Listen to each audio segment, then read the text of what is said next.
Hey y'all, so I didn't want the weekend to go by without me doing the finish up the reunion, really just the real part of the reunion for Ready to Love Make a Move. So the reunion picked up from where we kind of last left off with Sharice getting all upset, acting like she was gonna walk off. In reality, she just wanted to stand up and then she just sat on back down.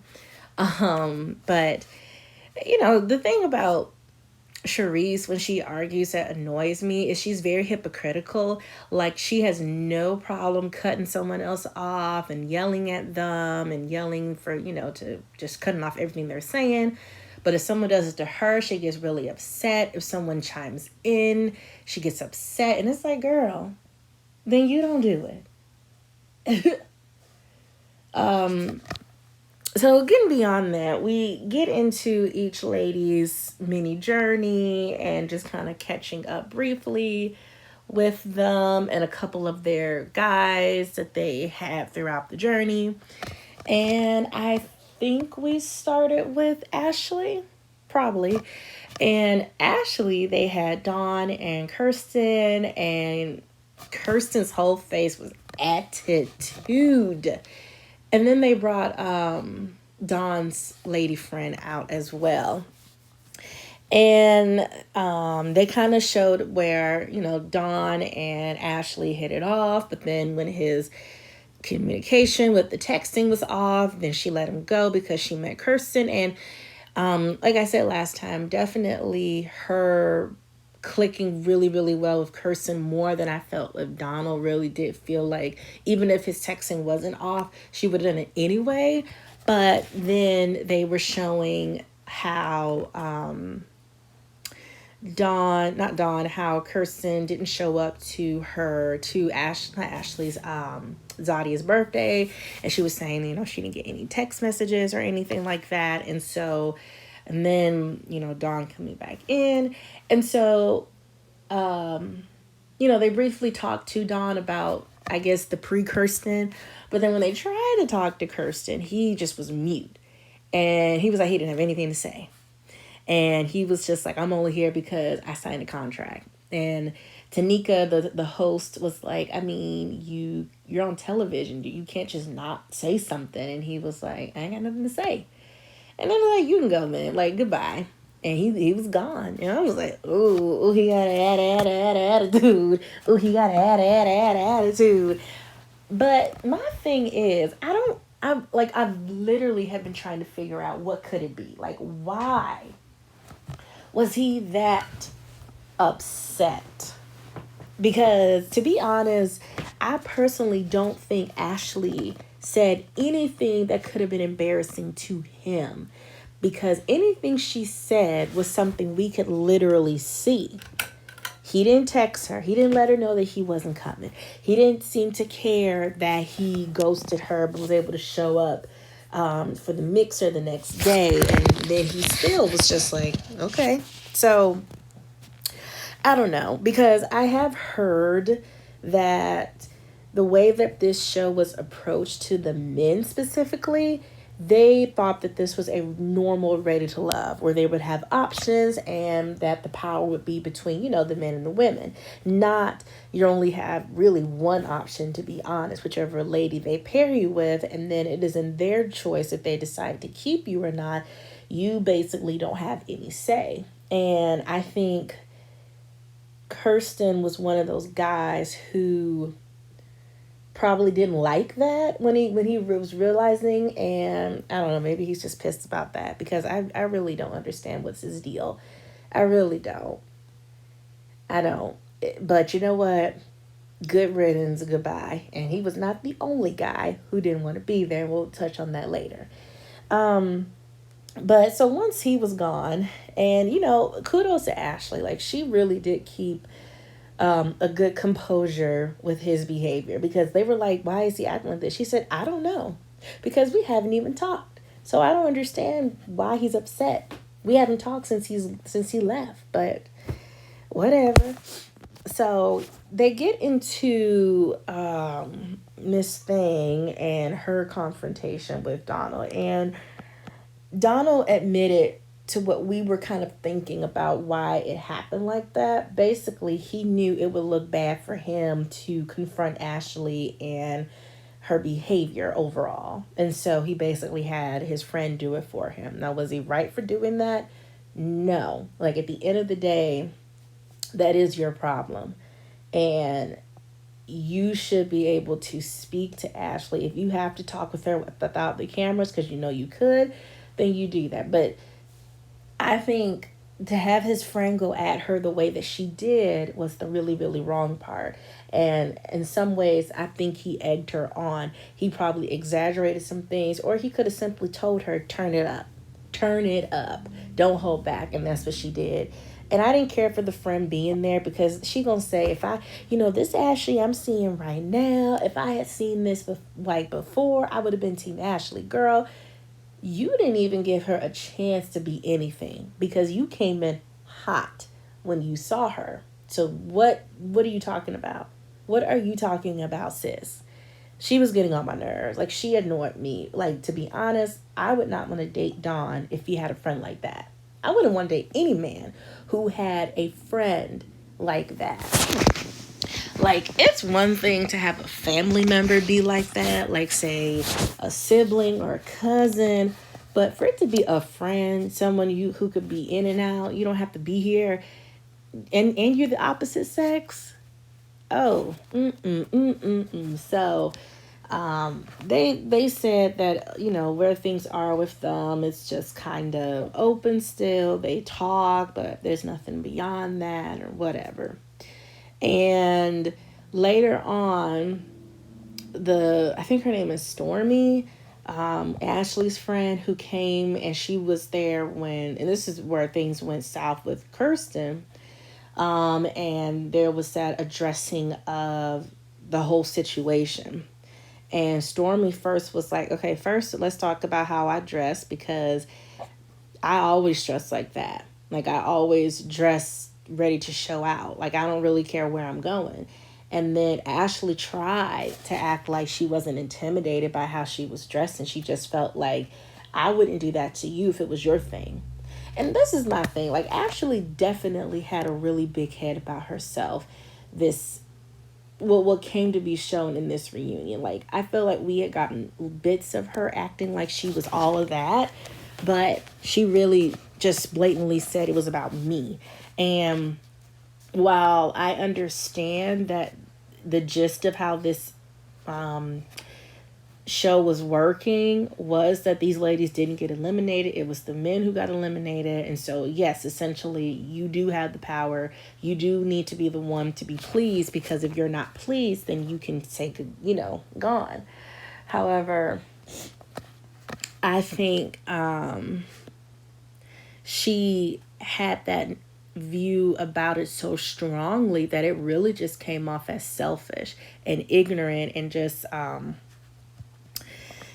unaware of other people's feelings and things like that. But at the same time, Ashley is such an attention hog that I don't think it would have mattered if she was in power or not. She would have still acted like this. So I really did not care for that about Ashley one bit. If it was just really rude to me, because I don't think she would like that if someone kind of looked at her like that. Like, that's cute, but I'm important right now, so I don't really care how you feel. But yeah, she really tried to act like she didn't really understand. And then come to find out, Stormy was like, you didn't even tell me that this is how you felt. And we talked after that. So for you to basically show it out now, and you haven't told me this all this time, is really messed up.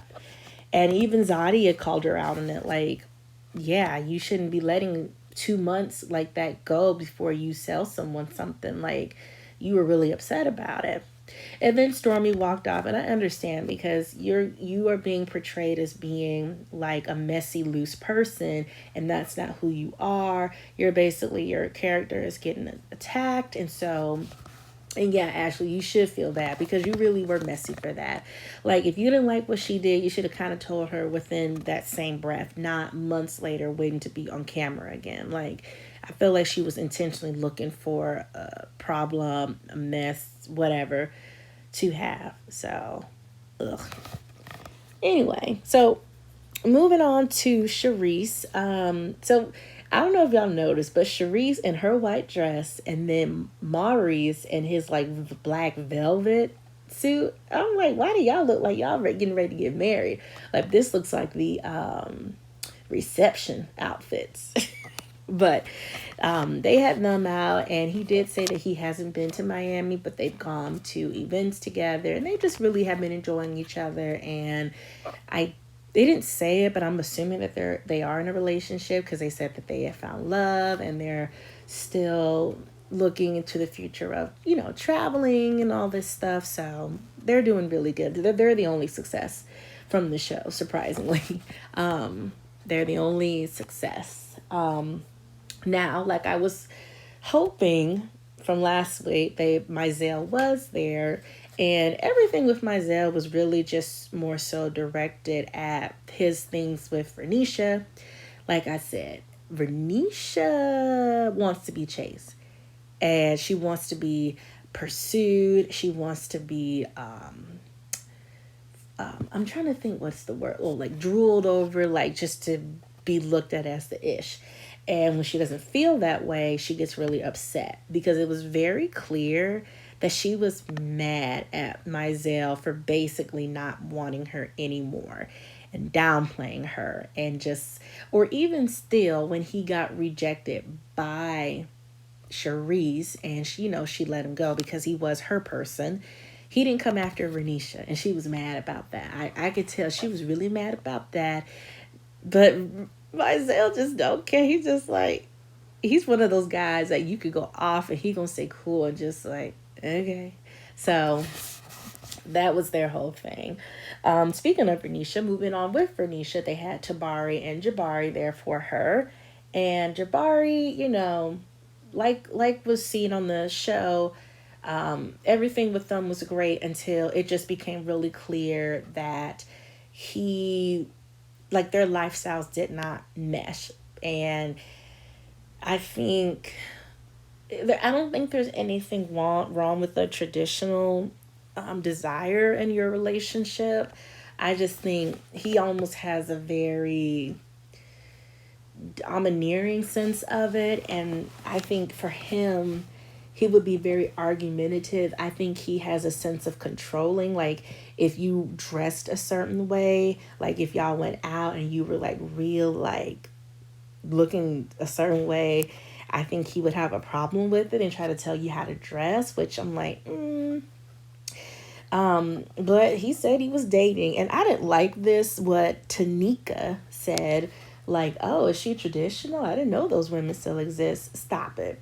There are women who still believe in those traditional roles. I still do. Like I'm not so like open to being free like that. Well, let me scratch that. When I say free, I mean, I want my man to take care of me. I want my man to protect me. I want my man to lead and to show very much leadership. I want a voice. I want to feel respected and heard and listened to, but I do believe in some of those like traditional sense. Like I want to be home with my man before it gets dark and enjoy each other, not be so late out, and then when I come home my man is asleep because I've been gone all night. Like that's not me. So I know there are women like that, especially when those who do work a typical 9 to 5. I'm a teacher, so I don't work 9 to 5. I work 7 to 3, but same idea. So anyway, so yeah, I didn't like that shade. But Renisha said that honestly, everything with her and Jabari is really good. Despite everything, he is still a friend to her. She said that they talk on social media, not like a text or a phone call, but social media. And she felt that if she were to come down to New Orleans, she could hit him up and they have a great time. Now, Tabari, and oh man, I'm telling you, I don't know why she just didn't seem to like Tabari, and it really showed here. She had her back turned to him. She wasn't talking to him. She seemed annoyed at him. And like I said last time, I really am with Tabari on this. He was like, listen, the communication works both ways. But then Bernicia was like, I don't know how to chase a man. Chasing a man is not the same as being able to talk as well to him. Like, at some point, you got to pick up the phone too. Like, yes, I understand that it feels like you should be able to wake up to a message. You should be able to open your phone and there's a message from him first. But if you are interested, you'll also want to come to him as well. Like, just a simple, hey, how you doing? Whatever. It is not chasing. Now, the chasing is when you're always asking out or you're always calling.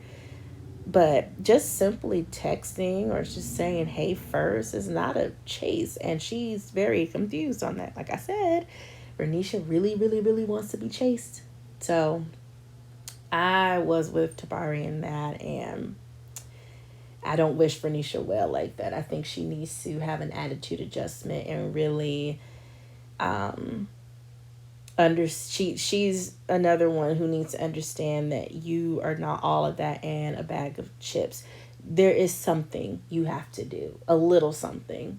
You are not too good to do something, Bernicia, and drop that attitude. And yes, I do feel like she was not receptive to any genuine conversations like that. I don't think she made him feel like he could come to her first a lot. I think she gave him a coldish energy, and I understand that fully. So, yeah, I wouldn't want to talk to you either, Bernicia. And then we end with Zadia, and this is for Cameron.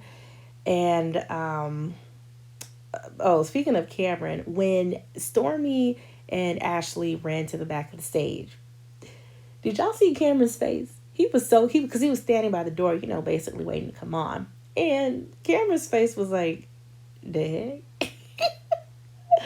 Anyway, so yeah, with Cameron, I mean, I'm trying to see how to say this, but Cameron was like, yeah, no, he never made it to DC. He still stayed focused on work. He felt like it was a relief for filming to be done. And my problem when he had said that was Zadia's response, because she said it was a relief when I left. Okay, not filming and you leaving are two different things, because you could have stayed for who knows how long when filming was actually done. I think for him, it was more so, I don't have to be on production's time anymore. I can be on my own time, and he might feel less pressure with whatever. So that's really where I think he meant by that. But Zadia hears what she wants to hear and always blows things up. But he was saying that he had hoped it would click. I think he did initially really like her and really enjoy her, but I think when he felt that she was moving too fast and she was putting too much pressure on him, he had to keep thinking to himself, is this what I really want? Like, is it clicking? And he wanted to click, he tried for it to click, but you cannot force your emotions. And so it just never did click. And then he ended everything by telling her how he's still trying to make the time because he needed to interview people for some work for him, but yet he's here with her. And then he gonna say, I'm waiting for this to wrap up. I'm like, well, god dang, Cameron, that was so mean. Like, that was really mean of him to say that. And so they say, you know what, you can go join Kirsten, goodbye. And he gave her a hug. She didn't hug him back. And he got up and he smiled on out. I said, ooh, Cameron. Well. But you know what? You could tell that Zadia was really holding back tears.